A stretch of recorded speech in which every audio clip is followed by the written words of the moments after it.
31 तारीख जो है यानी इसी महीने इनकम टैक्स रिटर्न फाइल करने की आखिरी तारीख है। तो लोगों को ये सलाह देना ज़रूरी है कि वो हर हाल में इनकम टैक्स रिटर्न फाइल कर दें, वरना फिर आपको कई सारे गंभीर परिणाम भी भुगतने पड़ सकते हैं। गौरी, अगर आप बता सके वो परिणाम क्या होंगे अगर किसी ने ITR फाइल नहीं किया तो? देखिए जी लक्ष्मण, एक तो आपने ITR अगर फाइल नहीं किया, आप लायबल थे ITR फाइल करने के लिए, तो जो आपको सरकार से नोटिस आएगा वो तो एक अलग बात हो गई। इसके अलावा आपने अगर पिछले 3 साल की रिटर्न फाइल नहीं की और आप अपने बैंक से 20 लाख से ज्यादा विड्रॉ करते हैं कैश, तो आपके ऊपर TDS की लायबिलिटी बन जाती है, यानी कि बैंक आपका TDS काटेगा 2% पे, और वहीं अगर आप 1 करोड़ से ज्यादा विड्रॉ कर रहे हैं तो 5% पे। इसके अलावा अगर आपने पिछले 2 साल की ITR फाइल नहीं की है तो आपको जहां से भी इनकम आ रही है TDS कट के, वो TDS आपका डबल हो जाएगा। ये सैलरी और कुछ केसेस में अप्लाई नहीं होता, लेकिन अगर आप किसी प्रोफेशन की बात करें या रेंटल इनकम की बात करें या ऐसी जो इनकम्स आपको मिलती हैं, तो ये आपका डबल TDS कट के आपको मिलेंगी। इसके अलावा अगर आपका कोई TDS कटा हुआ है और आपने रिटर्न फाइल नहीं करी तो डेफिनेटली आपको उसका रिफंड नहीं मिलेगा। तो उसके अलावा आप अगर देखें तो कई जगह अब आपको ITR देनी कंपलसरी है, यानी कि आपको कोई वीजा लगवाना है या क्रेडिट कार्ड लेना है, या ऐसी कुछ जगह है जहां पे ITR कंपलसरी मांगी जाती है पिछले 2 या 3 साल की। तो अगर आपके पास वो ITR नहीं होगी तो आप इन चीजों का लाभ नहीं उठा पाएंगे। तो ITR भरनी बहुत जरूरी है। आखिरी तारीख जैसे आपने बताया 31 दिसंबर है, तो सरकार बार बार रिमाइंडर्स भी भेज रही है, तो आप जल्दी से जल्दी अपनी ITR भर दीजिए। बिल्कुल, यहाँ पे जैसा कि गौरी ने कहा कि ITR नहीं फाइल करने से सिर्फ आपको आर्थिक नुकसान ही नहीं होगा, बल्कि कि कई सारी प्रक्रिया में आपको बाधा भी आ सकती है। मिसाल के तौर पर आपको बाहर जाना है, वीज़ा लगवाना है, तो कई सारे देश जो है वो आपसे 3 साल का ITR मांगते हैं। इस वजह से ITR हर हाल में फाइल करें और समय रहते फाइल कर दें तो वो ज़्यादा अच्छा है। और एक और बात जो गौरी ने नहीं बताया, मैं बता दूं कि 31 तारीख का इंतजार मत करिएगा, 31 तारीख से पहले कर दीजिएगा, क्योंकि आखिर के वक्त में कई बार वेबसाइट हैंग करने की शिकायत आती रहती है, कुछ अलग दिक्कतें आती है। तो अभी काफ़ी वक्त है, अभी आप भर दीजिए ITR, और उसमें कोई दिक्कत हो तो बताइएगा, हमारे अगले शो में हम इस पर भी चर्चा कर लेंगे। चलिए लेते हैं अगला सवाल मुंबई से शरद साहब का, जो कि हमारे साथ फोन लाइन पे जुड़ गए। शरद साहब बताएं, क्या उलझन है आपकी?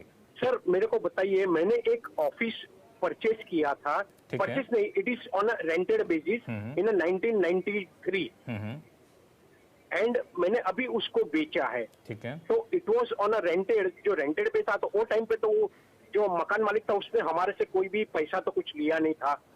अभी जब मैंने बेचा उसको तो मेरे को 8 लाख रुपया उन लोग ने बाई चेक दिया। ठीक है। नाउ अभी मेरे को खाली यही पूछना है कि ये जो मेरे को कैपिटल गेन हुआ है, तो वो कैपिटल गेन, और मैं शेयर मार्केट में भी ट्रेडिंग करता हूँ, और उसमें मेरे को अगर कोई कैपिटल लॉस हुआ है, लॉन्ग टर्म कैपिटल लॉस, तो can I adjust the same capital के साथ एडजस्ट कर सकते हैं कि नहीं, यही जानना चाहते हैं। यस गौरी। Yes sir. जी लक्ष्मण, जो मुझे भी यही समझ में आया, आपको प्रॉपर्टी बेचने से कैपिटल गेन हुआ है, उसको आप शेयर मार्केट के लॉस से एडजस्ट करना चाहते हैं, तो देखिए आप इसको बिल्कुल कर सकते हैं। 2018 से पहले तक शेयर मार्केट से जो मुनाफा होता था वो टैक्स एग्जेम्प्ट होता था, तो उससे अगर कोई लॉस भी होता था तो वो डेड लॉस होता था, उसको आप किसी से एडजस्ट नहीं कर पाते थे। लेकिन क्योंकि अब 2018 के बाद जो शेयर मार्केट से मुनाफा हो रहा है वो टैक्सेबल कर दिया गया है, तो उसका लॉस का भी जो आपको बेनिफिट है वो मिलेगा। तो डेफिनेटली आपको कोई गेन हुआ है कैपिटल गेन से, तो आप उसको capital gain against equity share से सेट ऑफ कर सकते हैं। चलिए, तो खुश हो जाइए, आपको किसी भी तरह की चिंता करने की जरूरत नहीं है। बिल्कुल शेयर बाजार में जो नुकसान हुआ है और उसको जो है उससे आप एडजस्ट कर सकते हैं, और CNBC आवाज देखा करिए, शेयर बाजार से नुकसान होने की संभावना काफी कम रह जाएगी। चलिए लेते हैं अगला सवाल पानीपत से। विनोद कुमार जी हमारे साथ फोन लाइन पर जुड़ गए। विनोद जी बताइए, क्या सवाल है आपके पास? अच्छा सर, मेरा ऐसा है, मैं अभी जस्ट रिटायर हुआ हूँ लास्ट ईयर। अच्छा, और मैंने अपने रिटायरमेंट कॉर्पोरेट कुछ मिले तो उससे मैंने कुछ शेयर खरीदे थे, म्यूचुअल फंड खरीदे। शेयर मेरा कोई 21.30 लाख के आ रहे हैं, 21,30,000 के, और जो AIS मेरा आया है उसमें वो 97 लाख शो कर रहा है। बहुत ज्यादा शो कर रहा है। तो हाँ जी, तो क्या कर सकते हैं गौरी? ये तो बिल्कुल AIS का मिसमैच हो रहा है। ऐसे कई लोग होंगे जिनके साथ ये मिसमैच हो रहा होगा। लक्ष्मण देखिए, मैं तो इनको बहुत बहुत बहुत लोग हैं लक्ष्मण, बहुत सारे AIS में प्रॉब्लम है। इसीलिए सरकार ने शुरू में ही कहा था कि हम अभी इसको वैलिडेट और ऑपरेशनल जब तक नहीं होता तब तक हम इसको मेन फॉर्म नहीं मानेंगे। इसलिए घबराने की कोई बात नहीं है। इसमें दो चीजें हैं। पहला तो ये है कि आपने शेयर्स परचेज किए हैं, तो अगर तो आप अपना बैलेंस शीट और PNL नहीं बना रहे हैं तो आपको परचेज की डिटेल कहीं दिखाने की जरूरत रिटर्न में होती नहीं है। दूसरी बात यह है कि हाँ, सरकार के पास एक डेटा पहुंचा है कि आपने इतना बड़ा परचेज किया है, तो उसमें दिक्कत हो सकती है, नोटिस आ सकता है कि इतना पैसा आपके पास कहां से आया।